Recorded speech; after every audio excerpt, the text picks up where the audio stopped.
boleh buy, boleh sell. Don't buy, don't sell.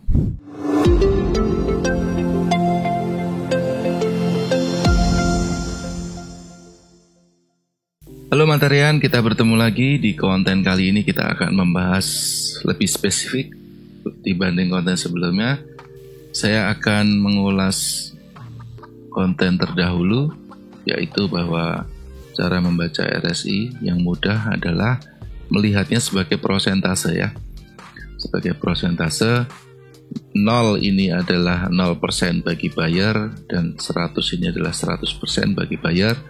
Sedangkan 100 ini adalah 0% bagi seller dan 0 adalah 100% bagi seller. Itu ya teman-teman. Mungkin lebih mudah jika saya tuliskan. Di sini ada kubu buyer.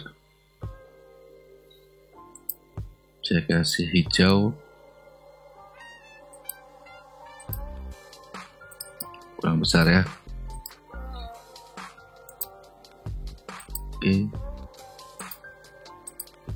Oke. Nah, jelas sekali. Di sini ada kubu buyer, kemudian di atas ada kubu seller.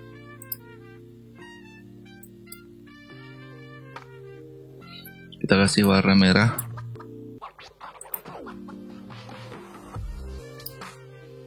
Oke.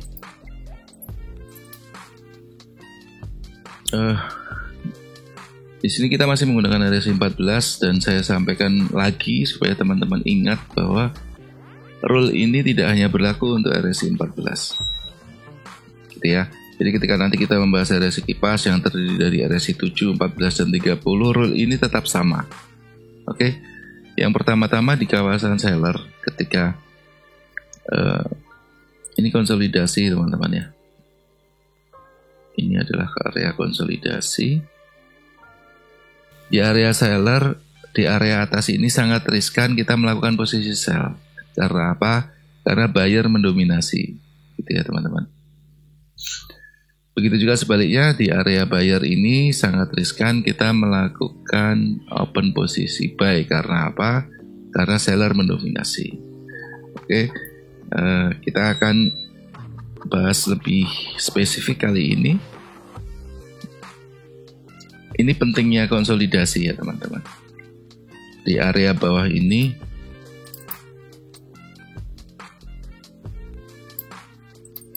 dalam rangka kita bikin SOP teman-teman supaya ingat ya. Don't buy.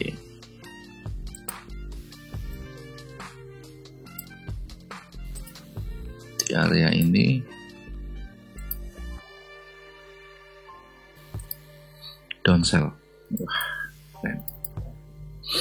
Oke, dan di area konsolidasi ini perlu kita camkan ya bersama-sama.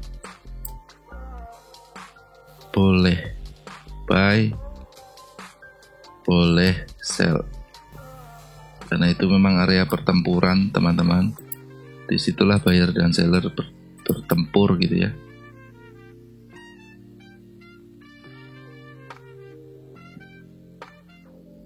Ya, seperti ini.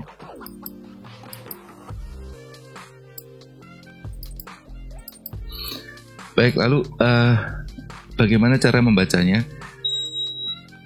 Dengan RSI berapapun sama, teman-teman.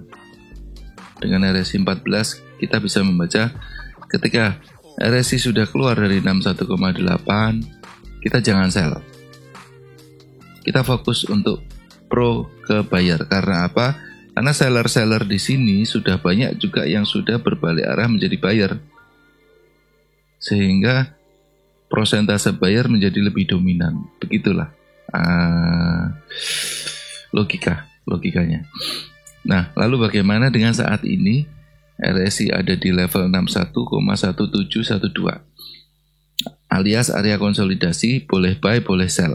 Oke, berarti di sini kita sudah boleh mulai. Kalau seandainya teman-teman mau sell, di sini sudah boleh mulai. Gitu ya. Sudah boleh mulai. Nah, untuk meyakinkan lagi, teman-teman bisa lihat di time frame lain. Contoh di sini saya lihat atasnya.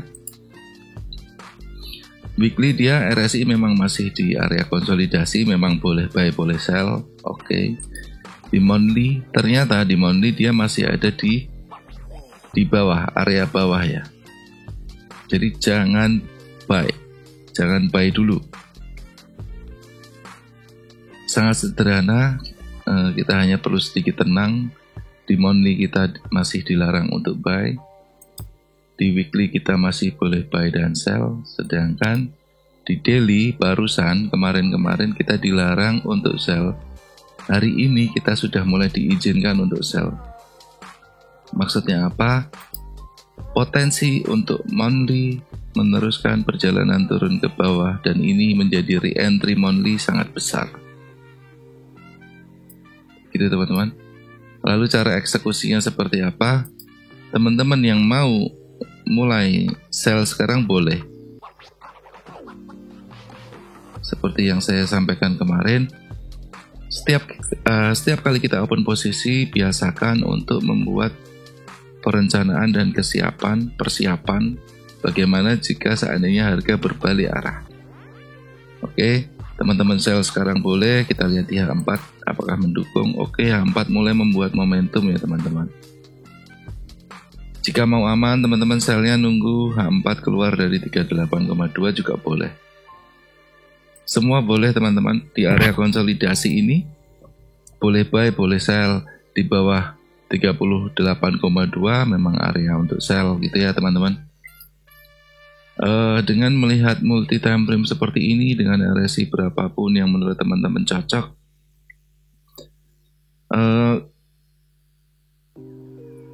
kita cenderung lebih selamat ya teman-teman. Kita cenderung lebih selamat. Seperti contoh kita lihat lagi di sini, daily udah mulai masuk. Seandainya pun kita udah mulai sell barusan di sini, ketika ada breakout di sini barangkali atau di bawahnya dikit, kita sudah mulai sell. Lalu ternyata harga berbalik arah. Apakah kita bingung? Oh, jangan sampai bingung karena memang kita open posisi selalu sambil membayangkan seandainya harga berbalik arah. Seperti apa itu harga berbalik arah? Nah, kita lihat. Nah, di H1 terlihat sangat jelas bahwa kita masih dilarang untuk buy. Namun apa yang terjadi seandainya nanti H1 masuk kembali ke atas, boleh buy, boleh sell, potensi harga akan naik ke atas apakah bisa? Sangat bisa teman-teman. Dan ketika itu terjadi dan daily kembali naik ke atas, pastikan bahwa ini harus di close posisi.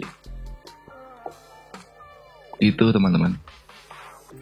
Apalagi monthly nanti close candle akhir bulan dia ada di atas 38,2, berarti sudah mulai boleh untuk buy.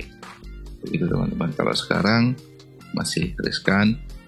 Ketika tadi monthly naik, teman-teman follow sangat jauh ya, bisa SL plus gitu ya, masih selamat. Begitu teman-teman. Ini bisa diterapkan di RSI berapapun. Contoh, kita ganti asal nulis, namanya RSI 26, boleh ya. Cara membacanya sama, yang penting stabil dan teman-teman terus menggunakannya, karena tidak mungkin kita terus mengubah-ubah setting periode RSI seperti yang saya sampaikan di konten sebelumnya. Sangat tidak praktis dan sulit untuk dihafalkan tentunya ya teman-teman. Oke, di konten selanjutnya saya akan mulai membahas setting spesifik tentang RSI kipas 3 RSI, yaitu RSI 7, 14, dan 30. Saya harap di konten ini teman-teman paham ya. Kalau belum jelas bisa diulang lagi kontennya. Jika memang belum jelas silahkan bertanya di kolom di bawah, kolom pertanyaan. Seandainya masih belum jelas silahkan secepatnya bergabung di grup Telegram Matahari ya teman-teman. Di sana kita bisa berdiskusi. Kebetulan momen-momen ini kita sedang fokus memang sedang membahas tentang RSI kipas. Baik teman-teman, sehat selalu, sukses selalu untuk kalian semua, Mataharian, sahabat trader di seluruh Indonesia maupun dunia. Happy trading.